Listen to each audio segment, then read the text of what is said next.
So welcome everybody. I'm going to start formally now, I think. So this is a Beam Exchange webinar. We call it Grab the Mic. It's an opportunity for people to share experience, knowledge, and insights from their work in market systems development. My name is Mike Albu, and I am in charge of the Beam Exchange, the website. And we're very pleased today to be hosting some speakers from various institutions, but leading from the Canopy Lab. We have Tom Hilton, who's an independent consultant who did some work for the Canopy Lab, Andrew Panton, who's their lead on environment and climate practice. And we will also be joined by Kevin Seeley, that's Kevin's here, great, who works for the UK's for UK DEFRA, which is the Department for Environment, Food and Rural Affairs. And Sabine Jiekak, who's an independent consultant, but was previously working for the CEERC activity, which was a USAID funded program in DRC. So today I'm going to hand over. These people will talk for about 30 minutes about Green MSD, which is the new guidance that was published recently, written by Tom and Andrew. And they will talk for about 30 minutes, and then we'll have some space for questions and answers. So please put your questions in the Q&A box, and you use the chat box to chat with each other if you've got time to. So greening MSD, making markets work for people, climate and nature. Tom, tell us about that. Thanks, Mike. So the Green Market Systems Development Guidelines launched earlier this year. The intention with this was to update the typical market systems development guidelines and framework that many of you are familiar with, and building into it a view that markets are nested in and dependent upon natural systems. So this takes our conventional approaches to human development and poverty reduction and places climate and biodiversity alongside these in a sort of triple bottom line. This way we mainstream environmental considerations in MSD practice, while also opening the MSD toolkit to a wide new audience of so-called green practitioners working on conservation and climate change. The piece was a collaboration with the Canopy Lab and the Conservation Measures Partnership, which is somewhat analog to Beam and DCED in terms of a group of conservation practitioners sharing knowledge. And the guidelines were funded by USAID and published on Beam. And if you follow the QR code on screen, you can access the guidelines, and you can also find them on the Beam website. So the motivation behind the guidelines, we argue that climate change and biodiversity loss, these twin global crises that we're facing, are driven by markets, or rather by unsustainable human behavior responding to incentives arising from markets. And so if we are to achieve our global goals for people, climate and nature, we need to transform the way that these markets work. So through these guidelines, we encourage practitioners to think about the trade-offs between these different goals and the interactions between them, and to design and manage programs accordingly. And crucially, we think there's great potential for learning and sharing expertise between the fields of MSD and wider development practitioners and conservation experts. On the conservation side, as Kevin will say a bit more about this later on, but most conservation practice today involves market interventions, whether it's working on local livelihoods or transforming supply chains to make them more sustainable. But often we do see a lot of direct delivery, traditional sort of sustainable livelihoods models, rather than sort of systemic market approaches. And on the MSD side, we still see environmental concerns, even today, remaining a fringe bolt-on topic and not being clear how to meaningfully engage with these goals.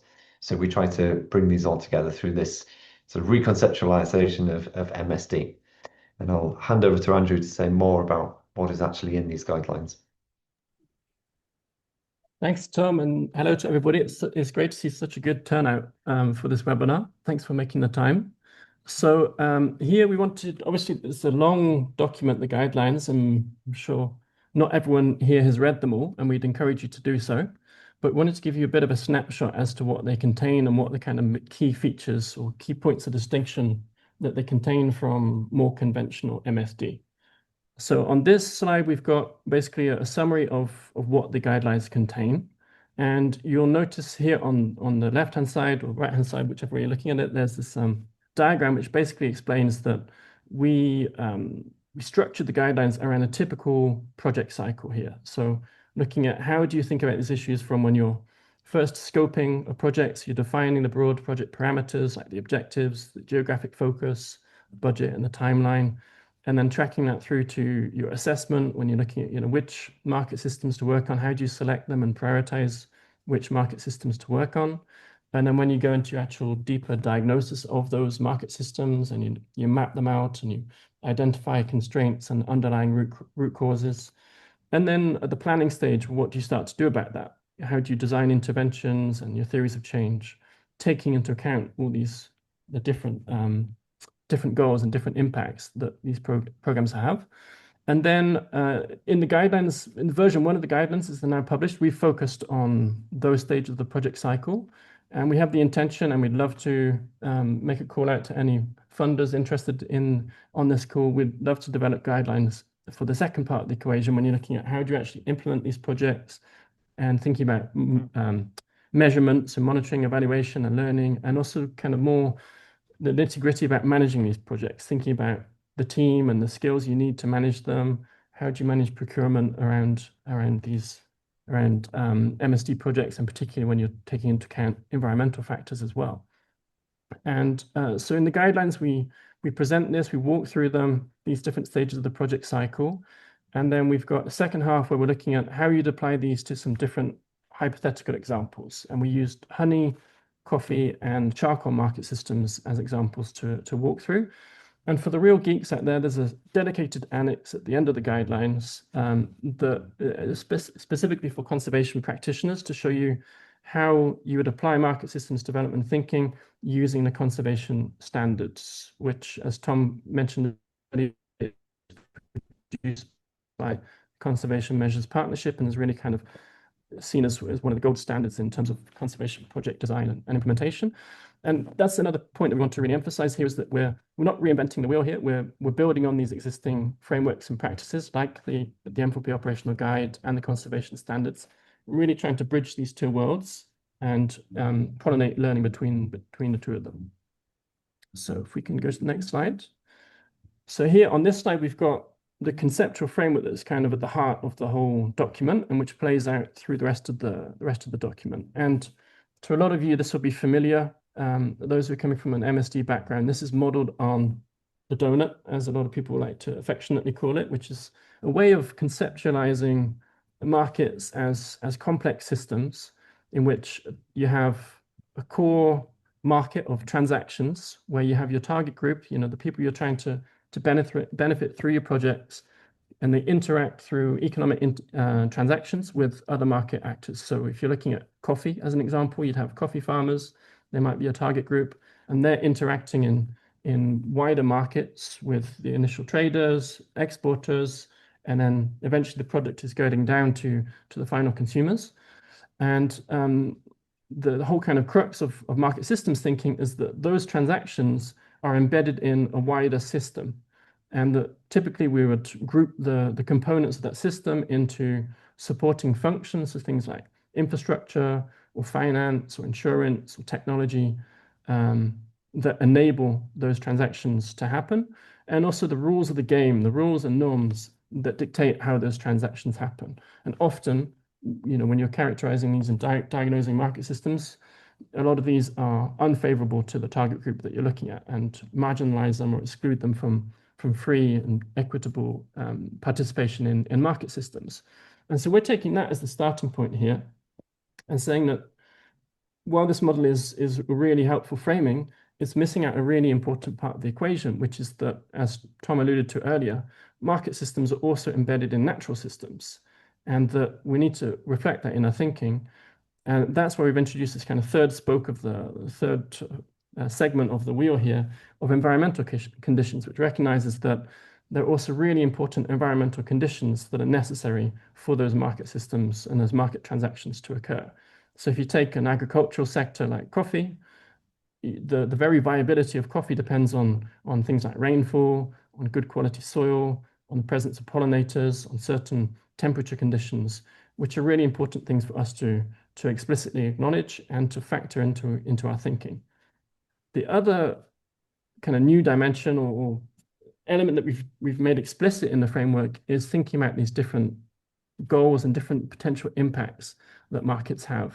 And here we've kind of characterized it as people, climate, and nature. So here, when we're referring to the people impact, this is looking at not only kind of narrow economic impacts that a lot of market system programs focus on, like poverty reduction, job creation, but it's also acknowledging that there are other objectives that market systems programs look at, like wider human development objectives, such as education outcomes, health outcomes like access to potable water, etc. So we've kind of acknowledged that the sector, that this approach has widened over time, and wanted to really kind of to recognize that. And then, as Tom alluded to earlier, there's these other two elements here, the climate impact that markets have and the nature impact. And the whole idea is to make these explicit considerations in your thinking about designing these programs and implementing these programs. And these impacts might be positive or negative, but the important thing is to surface them and to think what to do about them as a program. And this leads us to the important question of there being trade-offs between these objectives. And these trade-offs will occur all throughout the project cycle, from the initial scoping and design of a program, when you're thinking about which of these do we prioritize, which one is really the most important to us, all the way through your intervention design, when you're selecting partners to work with, and then the monitoring and evaluation, which is actually really, really critical, because that's the real workings of the machine. You might have very lofty objectives set out in the program description, but if that's not being measured, and if the person or the organization implementing the project is not being held accountable to it, the real bite is not there. And this is something that we're working on further guidance. As I said earlier, this is something we can go into in the Q&A discussion if that's of interest to people. So I think if we can skip to the next slide. This is just a snapshot from the coffee example, just to give you a flavor of what this looks like. And so here we've taken, this should be familiar to a lot of people on the call, but just for those who are less familiar, this is a way to visualize a market system and to visualize the different actors involved in the market system and how they are interrelated. So that's what the kind of core market bit in the middle of the diagram is doing with the lighter gray boxes. You've got the different actors, such as smallholder farmers or processors, all the way through to global consumers, whether they're rural or urban, and the different links between them. And then typically what happens in a market systems development program is you'll then look at the supporting functions that are critical to that market system. And those we have in the bottom left-hand corner in the kind of light blue turquoise color, looking at things like the legal environment, presence of market information, inputs, transport, etc. And the rules, which are at the top of the diagram here in the kind of darker gray color. And you'll notice here that we've picked out some of the kind of more conventional things we'll be looking at, like taxes, norms and traditions, but also some of the more environmental focused rules that would come to play here, like climate commitments, sustainability certifications, land rights, rules around protected areas, etc. And then when we start to introduce the kind of green dimensions here, you'll see that in the bottom right-hand corner, we've got, in the yellow boxes, we've got certain environmental conditions. As I mentioned earlier, this might be rainfall, soil, temperature, pests and diseases. And this in the diagram is that these are just factors that you are aware of, or ones that you want to specifically address through your intervention design, or ones that you want to track through your monitoring and evaluation system. But if they're not even featuring in your initial thinking and your initial conceptualization of the market, they'll be often ignored or an afterthought that comes in later, and often too late in program design.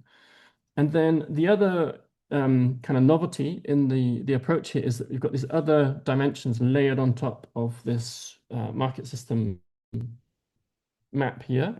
And these are shown in the funny kind of traffic light coded circles and then the red and green boxes. And so and also I should say that we've also got the people goal. So there's one of the boxes, I'm sure not sure this is showing on your screens, but in the core market, you'll notice we've specifically zoomed in on the people that we're targeting as market system, which is the smallholder farmers as the kind of people goal dimension. And then you have a climate dimension, which is the traffic light circles, which basically is a kind of very readily visible way of tracking where through the value chain have you identified the key sources of emissions, and you can kind of rank them from lower sources of climate emissions through to the red, where you're seeing the highest level of emissions. And this might be something that your team might not have expertise to do by itself, but there are existing industrial benchmarks that you can use to do this as a kind of initial shortcut, and that will help you identify where you might need to look into these things in more detail with more specialized expertise.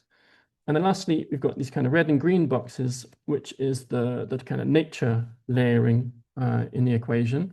And here we've basically identified where are the main positive or negative impacts on natural systems, on ecosystems and other natural factors. And so here on the left-hand side, you've got the kind of, in this case, we're looking at coffee. So typically there'll be an impact on forests in terms of forest clearing. So that's a deforestation impact. There might be soil degradation. There might be excess water use. There might be habitat destruction for wildlife occurring. Later down the line in the processing area, you might have air and water pollution from processes. You most likely will have air and water pollution coming from processes, but you might also have some positive things. So some of the vertically integrated producers might be actually conducting land restoration activities, which is something that your program might want to focus on and amplify. And as I was saying earlier, the point of doing this is to really visualize this, to make this explicit in your thinking, and then that might inform your intervention design as to areas to focus on. So in this case, in coffee, if you've identified that one of the major sources of emissions is at the level of the secondary processes, that might be a particular area that you want to focus on in balance with the other objectives you have in your program. And that's the whole point, is you want to look at the people side of the equation, the climate and the nature side of the equation, and use that as a way to your decision making around your intervention priorities. So I think that's come to the end of my segment. So I'll pass it over to Kevin, who's going to share some of his perspectives, and I'll leave him to introduce himself too. So thanks. Over to you, Kevin. Andrew, thank you. And what a privilege to join a forum of market development specialists, conservation experts, and everyone who's kind of interested in driving this field forward. I'm going to say a little bit very quickly about who I am and what I think I can offer to this conversation. And then I'm going to make three main points. One is why I think all of you on this call are so important, why MSD I think matters so much to advancing climate and nature objectives. I'll then say very briefly why I think climate and nature matter to those of you working in MSD programs with a kind of income objective at the top of your log frame. And then finally, the bit you'll most enjoy, I hope, very briefly, where it gets messy and where your expertise can help us out in some of these sticky problems. So firstly, who am I? What do I bring to this? So my role is the head of the Darwin Initiative in the UK government. The Darwin Initiative has been around 33 years, and in that time it has helped communities, countries, systems, companies to protect around 30 million hectares. That's an area as vast as England, and empower more than 200,000 people, or getting towards that. So an exciting and long-standing initiative that blends conservation and improving the lives of poor women and men. So very relevant to this. I should say before that, full disclosure, I spent much of my career at the Springfield Centre, where I co-authored the original MSD guidelines. So you might be hoping at this point for a bit of drama, where I actually say, no, we got it all right the first time. There's nothing new in these guidelines, and I'm afraid you'll be disappointed. I think they're excellent guidelines, and I think they really make contributions in a number of ways. I think firstly, I think the criticism is right, that actually perhaps the way we conceived guidelines when we co-authored them a decade ago we saw supporting functions mainly as delivered by people, and rules as really kind of governing markets. Rules also govern nature even when it's not traded, and are important. And I think it's useful to think of supporting functions in terms of people, but also the environmental conditions. So I think that's a really helpful point. I also think these guidelines are brilliant in the collaborative and clear way they've been set out, bringing together the fields of conservation and the conservation standards and market systems. As I'll go on to say, it's so important that conservationists learn from MSD expertise, and we need to speak in a common language to do that, which I think these guidelines do. And then finally, I just love the practical examples. I think people sometimes kind of need to see it to believe it, to match the clever concepts and strategic thinking with real world examples. And I think if you go into the guidance, as I'm sure you all will, and you'll see kind of real world examples, we need to keep that coming. So very briefly, then, these main points. Why does your MSD expertise matter so much to conservation? Why, as the head of the Darwin Initiative, am I coming here with a plea saying, find out more about the Darwin Initiative, see if your skills are relevant, come and bid in future rounds or team up with conservationists to do that?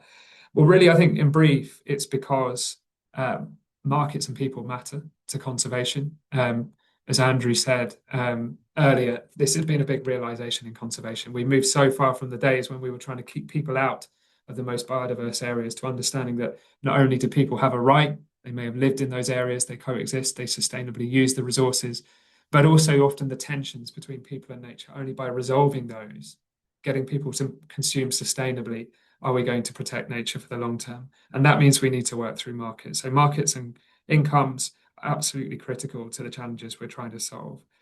Secondly, as a field, conservation is on a journey here. And Tom did a brilliant kind of light touch evaluation of the Darwin Initiative. And I will say very frankly that many of our partners in the conservation community have a long way to go before they're following all the best practices that market systems has to offer. Not all our interventions are achieving the scale we would like or having the lasting impact we'd like. So if you've got skills around making change through systems, having a lasting impact, having an impact at scale, you've probably got something to offer to conservation. And those organizations may well be looking for people with your skill sets. So I wanted to make that point clear.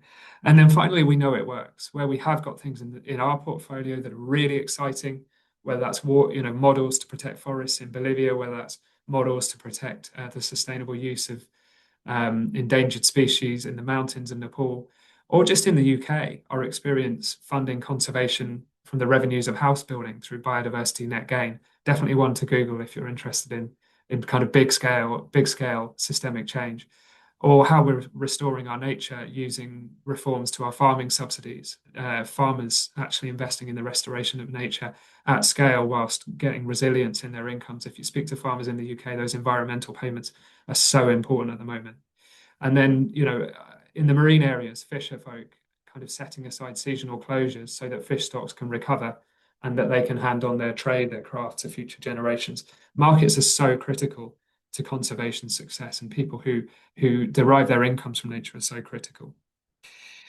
Maybe though there are people on the call that are thinking, well, actually that's all well and good, but nature's not at the top of my log frame. I've got a job creation program to deliver. I've got farmers' incomes to raise. Isn't this just another competing distraction? And my short answer is, done badly, yes, it probably is. It's often useful to have one single overarching objective. But there may be opportunities for you here. I think the first is to protect yourself against reputational risk. I think we've all worked on things that over the test of time we regret, we felt a little bit uncomfortable about. I probably, this is a very public forum and to disclose this, but I did once work on an intervention that inadvertently turned out to be contributing to logging, which was certainly not what I intended. So doing the due diligence up front, can we make a sustainable case that this is the right thing to do by nature and climate that's going to stand the test of time? So having that kind of safeguard is a minimum. But then secondly, are there opportunities? We know in the UK, but around the world, actually sectors are often growing faster than the rest of the economy. And so actually that's pushing many programs that are looking for where those growth and income raising opportunities are for poor women and men and for economies as a whole into green sectors, where we can actually not just deliver for people, but of course for the climate as well. So I think the growth story and the climate story, the green story are just coming together in a way that make these two skill sets so useful. And then finally, where does it get messy? Three very quick things. Maybe we can come back to in the Q&A if people want more. The first is, I would say, there are a lot of people in conservation that are still market skeptics. And I think it's really important that when we talk about markets, we don't say markets are the problem, we say unsustainable consumption is the problem. Markets are ways that people can exchange goods sustainably or unsustainably. And we need to shift markets from unsustainable conservation to sustainable. And I think the guidance does that well, but let's keep reinforcing that point. Otherwise, the big opportunities through carbon markets, for example, people say, oh, I don't want to touch that, too risky. Let's just keep using aid money to plant trees. The second one is kind of what I call place versus system. So very briefly, we often, as I speak as a funder, we like to measure our success in hectares. Can we say this area of the forest was saved? Sometimes the action is actually going away from the forest, changing how people consume firewood, for example. And I'm really excited what's happening in Nairobi, but you won't be able to always trace that back to a particular hectare or a particular forest. The pressure there is probably on funders like me to have a bit more flexibility and a long view. And then finally, just the trade-off. Some things that are good for conservation don't benefit people. Sometimes you do have to keep people out of a protected area. Hopefully you can do that in a way that is socially just. You can give them a better alternative, but there are hard choices at times, and there are judgment calls to make. And I personally don't think you can always say nature always wins or people should always win. I just think they're really hard judgment calls that we have to navigate. And that's kind of why we're here. Over. Thank you. Kevin mentioned something that was quite interesting and create a bridge to what I am about to talk about. So my name is Sabine Jiekak, and I am a development practitioner and a project management. I've been working in Central Africa and West Africa natural resource management for the last 15 years. And for the last 4 years, I led a team of under USAID funded activity to pilot the introduction of market system development approach to promote conservation-friendly development in order to reduce threat to forest and biodiversity in the Republic of Congo. It was one of the first projects of its kind in the Central African region with conservation goal solely through the lens of small enterprises development and green market development. When we talk about Republic of Congo, please don't confuse with the Democratic Republic of Congo. It's what we call the Congo Brazzaville. It's one of the 6 countries of the Congo Basin, which is a vast watershed in Central Africa that also encompass the larger Democratic Republic of Congo. So just to give you a bit of context, the Republic of Congo is quite important within the Congo Basin for its large expanse of intact rainforest, which play a critical role in global climate regulation and biodiversity conservation. It's also a critical role in the cocoa, timber, and mining market. The country has an estimated forest cover of 65% of the total land area and has, for a country of 6 million inhabitants and 342,000 square kilometers, it has 17 protected areas. So when you look at the map, almost all the country is protected.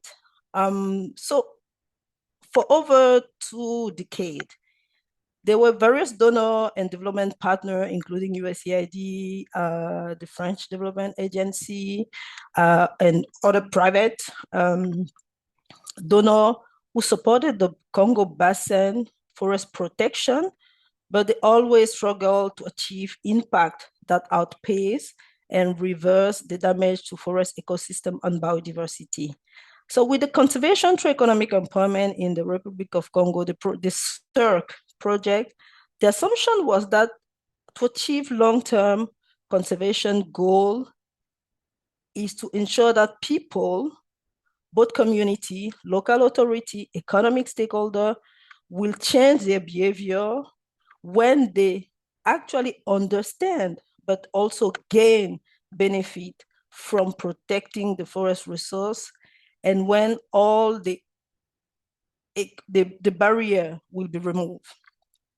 The project wanted to transform both how the production work in those value chain, how the supply chain work, how we can include some conservation requirement, sustainable practice, and how we can reach a niche market. We can strengthen the existing market, but also reaching a niche market for those products from green enterprises from this region. So it was a pilot. It was a pilot project that used market system approach to identify, promote a certain number of small enterprises in 5 target value chain, providing technical and financial support to those businesses, developing green business model, working to build private sector partnership, improving business services, increase the capacity of those around 39 small businesses and community enterprise to both generate economic benefit, but also applying sustainable practices. It was quite an ambitious goal, I will say. When you look at it, it was quite ambitious. And what happened, as you know, I know that as it's mentioned in the guideline, we spent the first 6 to 12 months, I will say, assessing the market system in the country around the forest and conservation area of the country. We engage communities, we engage government stakeholders, we engage some private stakeholders who were intervening in those value chain in setting priority action to green each value chain. We assess existing business support system, and we develop with private sector and with some of the government stakeholder, we develop some business support. We call it the green entrepreneurship house, to support to strengthen the marketability of each product and to address systematic barriers for the small enterprise to reach the market. One of the main part of the project was to improve the business enabling environment for conservation-friendly enterprises by developing and supporting policy proposal, by running advocacy in some specific value chain like cocoa. We work on promoting the dialogue between the various stakeholders engaged in developing this value chain. We conduct political economy analysis of green business in general in the country. So the project itself really, I will say, work on enabling community to establish and benefit from conservation-friendly enterprises, and to supply one of the missing link that was finance. The project provide grant to small businesses to develop their standard and their product. And we invest a lot on identifying best practice and learning. All this seems quite interesting. It was a 5 years project that we did not finish. We run 4 years. But the big question using all the guideline of market system development was, do we actually succeed? That was the big question. How do we ourselves define succeed in a project where conservation was the goal and market system was the tool? And the main indicator of succeed was related to long-term changes that was way over the lifespan of a project. So I'm a bit mitigated on if we succeed or not. But we find some challenges apart, in addition to the measurement of success, that need to be considered when applying green market system development in nature-based intervention. So the first one is, how do we reconcile climate and nature goal with economic goal in a way above just adopting sustainable practices and adopting green economy policies? At the macro level, this is well written, but it requires more than a direction, a strategy. It requires policy coherence, it requires political will, it requires innovation, it requires funding to reinsure stakeholder, especially the stakeholder in the market part and the business economic part.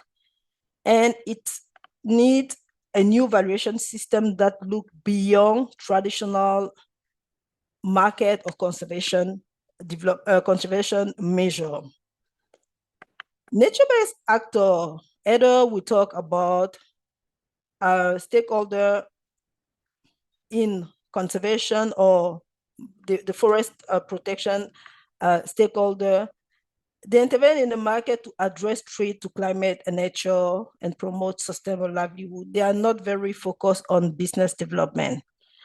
They don't speak the same language and they don't work together outside of international forums. So it's a real challenge to translate that into very concrete action in the field. The second challenge is that nature or climate itself cannot be the objective of using MSD approach, especially at the broader level. We have seen that MSD should be the mean, but not the objective. Should be the mean, not the objective. The climate and nature conservation should be a goal, but not a specific objective. So there are a lot of prerequisites that is needed to ensure success.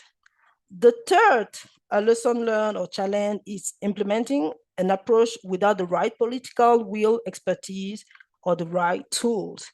Some of us in the project has experience in applying MSD in agricultural value chain. Most of the team, including in the donor, were forest and conservation practitioners.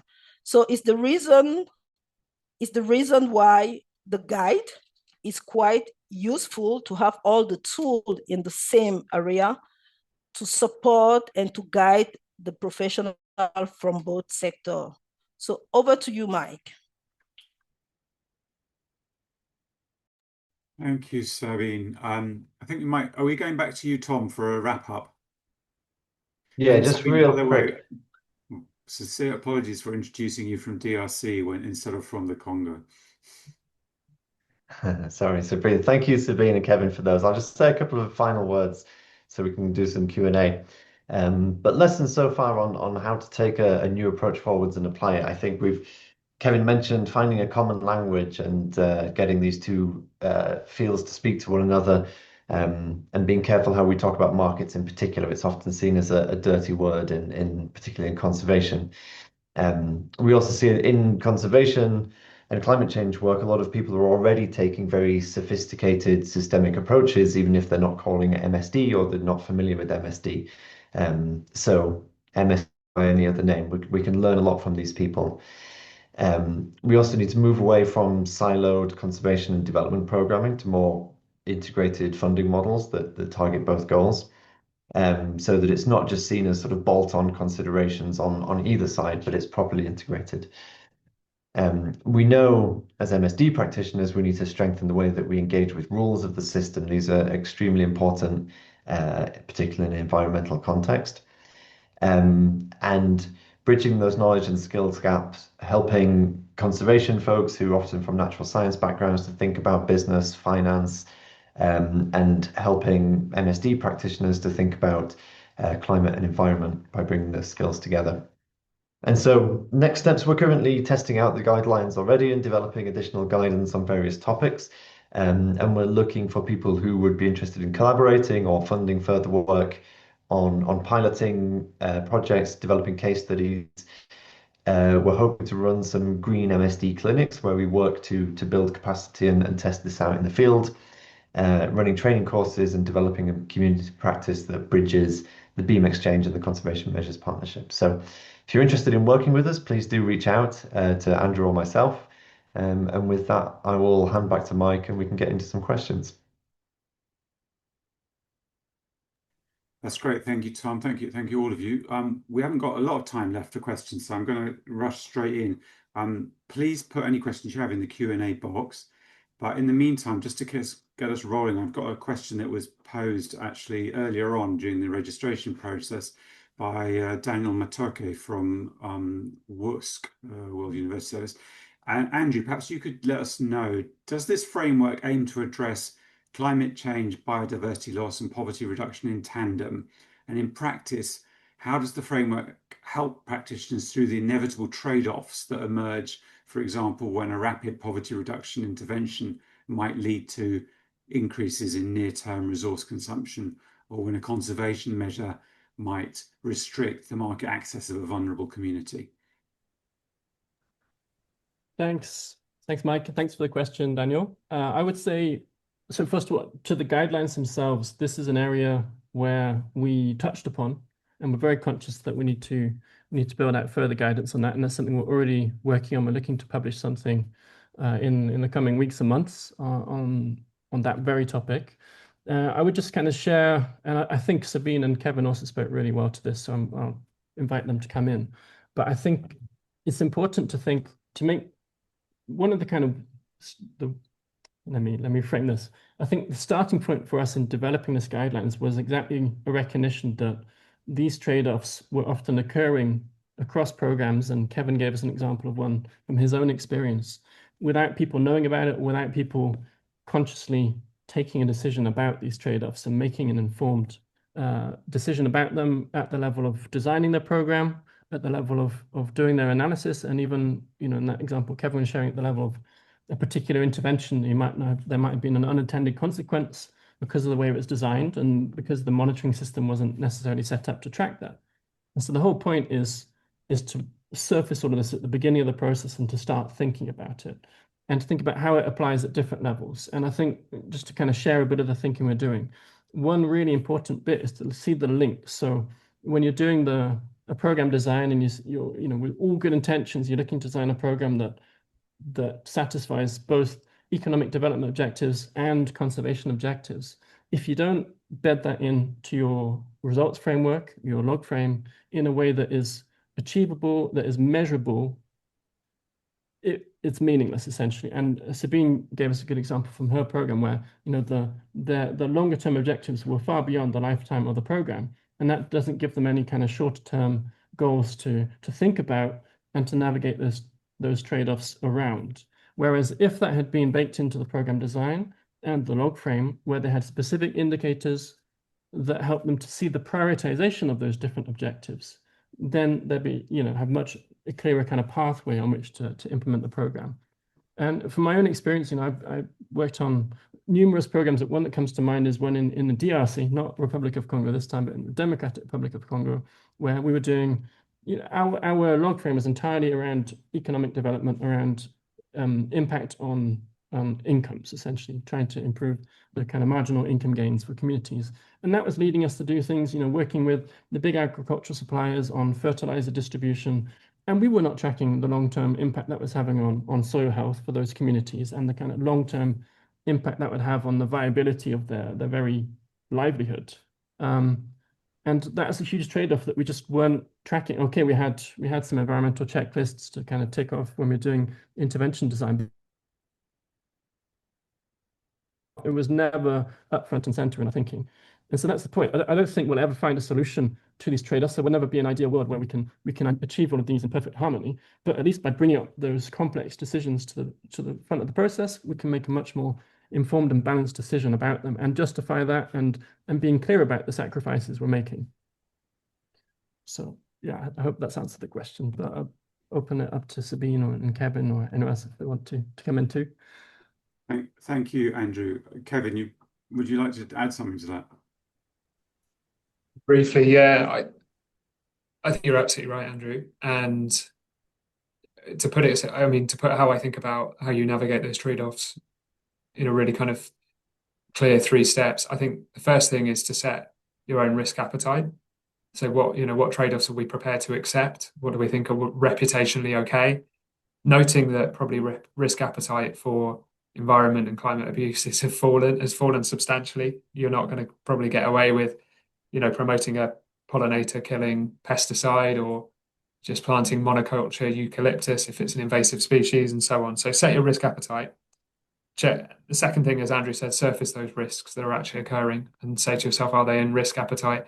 And is the balance of risk right? If this is going to do far more good than it's going to do harm, then most of the time, it's the right thing to do, just if you've got that kind of reputational cover.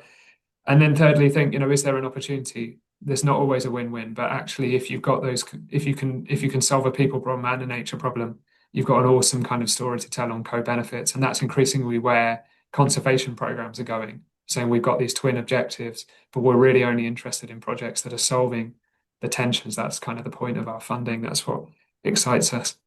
Over. Thanks, Kevin. Let me rush on because there's quite a few questions here. A quick one, actually, maybe Sabine, for you from Julian Hamilton Peach about your example from the Republic of Congo. Were you able to get any large corporates to invest or show willingness to invest in greener supply chains? We're thinking particularly of in cocoa, for example. And he also mentions a company called Barry, which I don't know, called Barry Kaibo. Yes. Barry Kaibo. Yeah. Unfortunately, no. We had some interest from large corporate, but it was all enterprises already involved in forest exploitation or oil development. So we had from interest and participation from a timber company. We have interest and participation from an oil company. The main issue was that they were mostly interested in kind of work under their corporate social responsibility and their role in protecting forest and biodiversity. So this is still a challenge when I was talking about the conservation goal versus the economic development goal. So this is one thing that we have seen. Thank you. So another question here from another Danielle, this time Danielle Jolicoeur from Mercy Corps.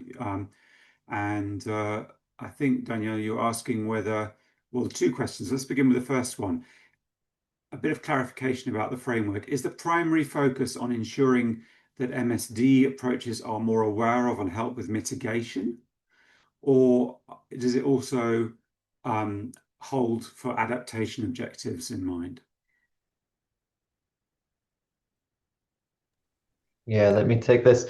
Yeah, so the way we conceptualize it, just bringing the diagram back up here, the intention of the guidelines is to be able to work on both adaptation and mitigation. And so in terms of the climate impact on the outer ring of the diagram here, that's where we'd be dealing with climate mitigation and reducing emissions from certain sectors, or promoting the growth of sectors which help to sequester carbon or sort of green sectors. The climate adaptation part of it and resilience really comes through this environmental conditions part of the conceptual framework.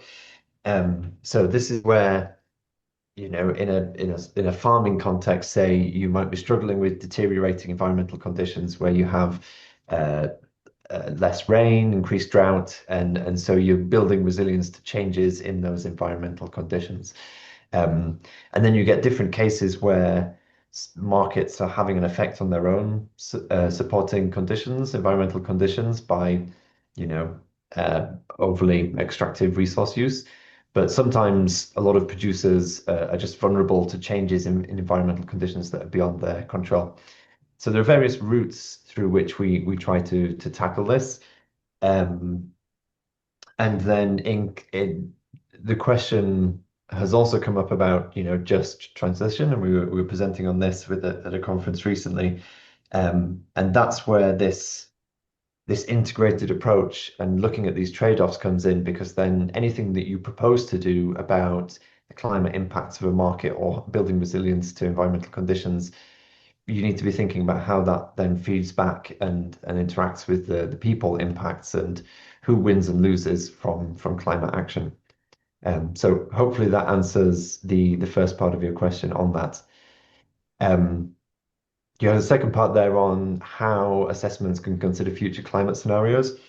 Yeah, it's something that I personally have done in forestry in East Africa. But I think a couple of things. It's about bringing expertise together. As we mentioned, there are, people that do this for a living, and the more that we can bring that into MSD programming, the better.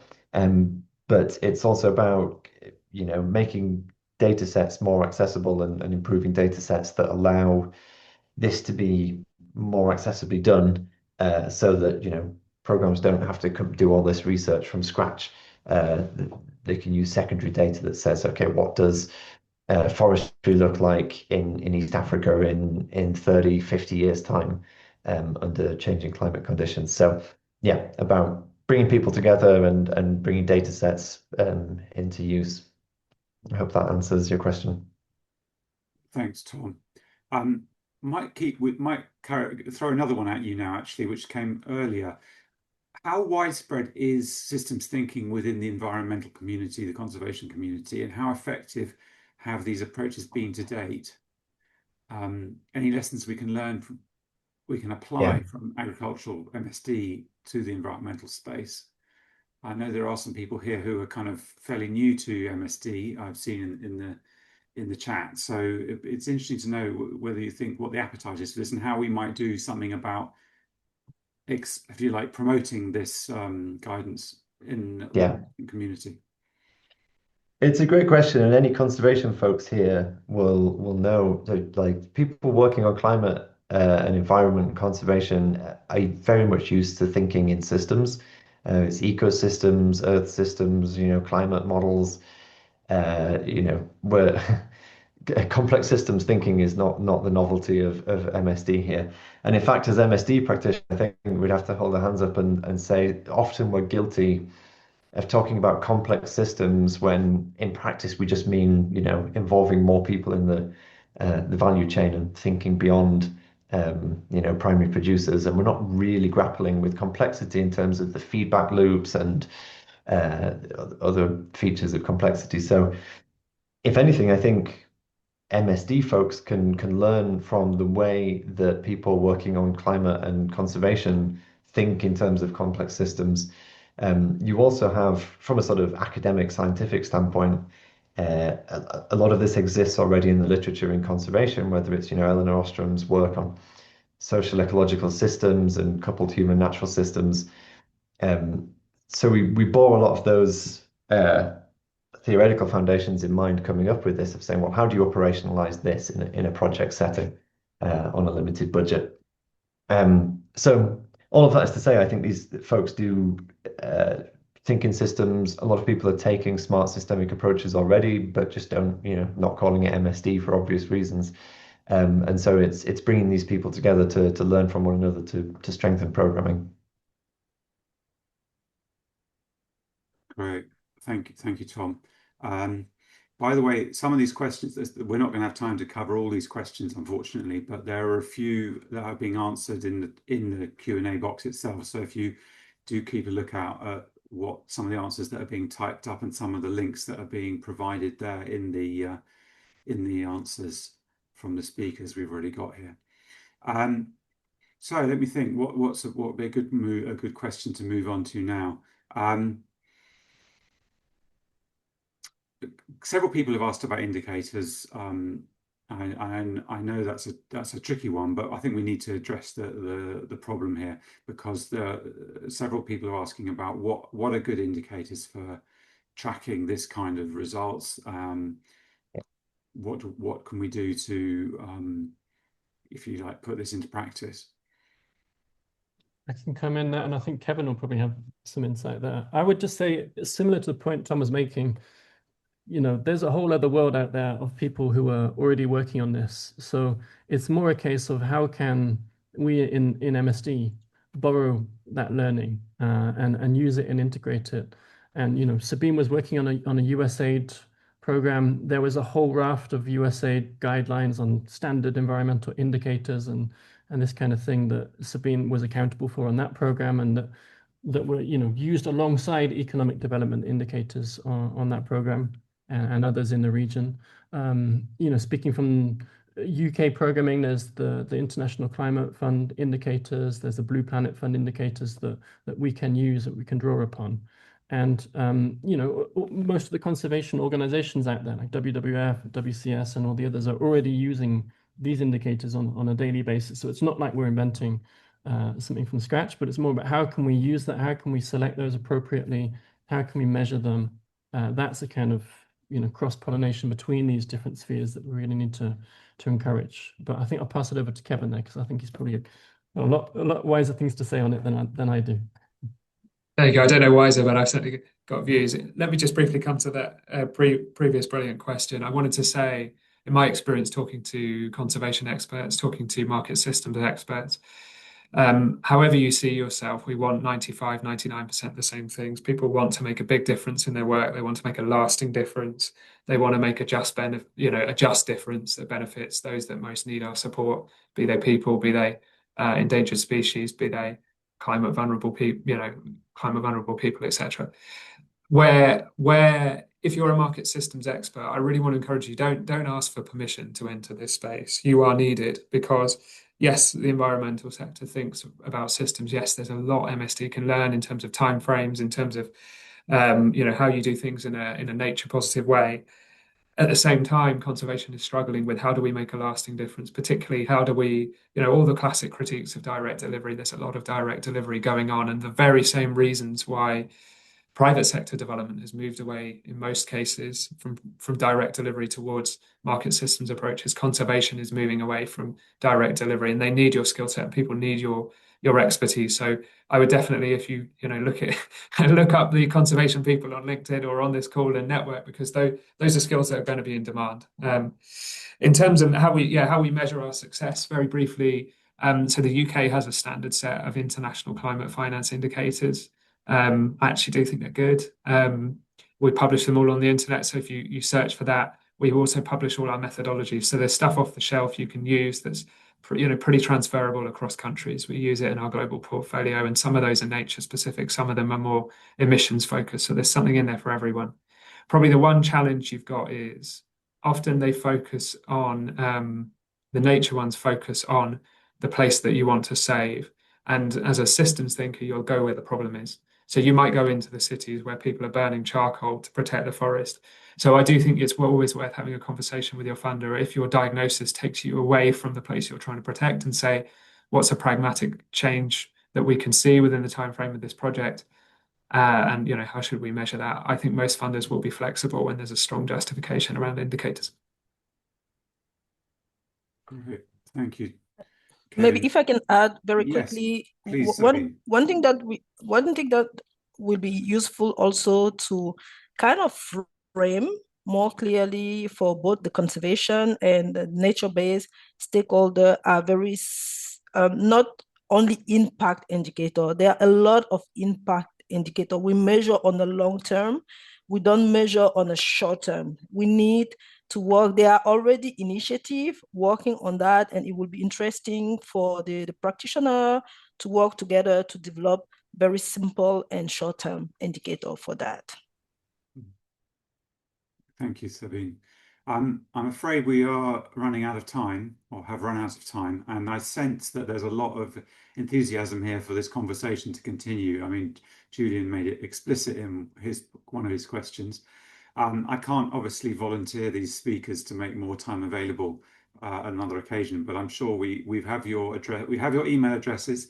We can follow up, and if there's a critical mass of people who would like to reconvene on another occasion to continue these conversations, I'm sure we can help make that happen.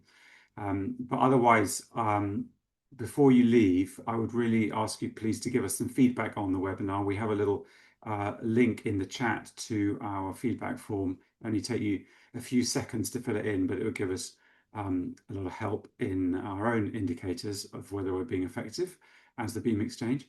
And as I said, if you have your own program or initiative that you'd like to talk about in one of these Grab the Mic webinars, please do let us know, because we also are always looking for new things to add to the pipeline. You have definitely not heard the last from Tom and Andrew on this subject, I can assure you. We have things cooking, and I look forward to more of these kind of convenings where we will no doubt talk more about these fascinating issues and questions. Thank you, Sabine. Thank you, Kevin, for your guest input. Really kind.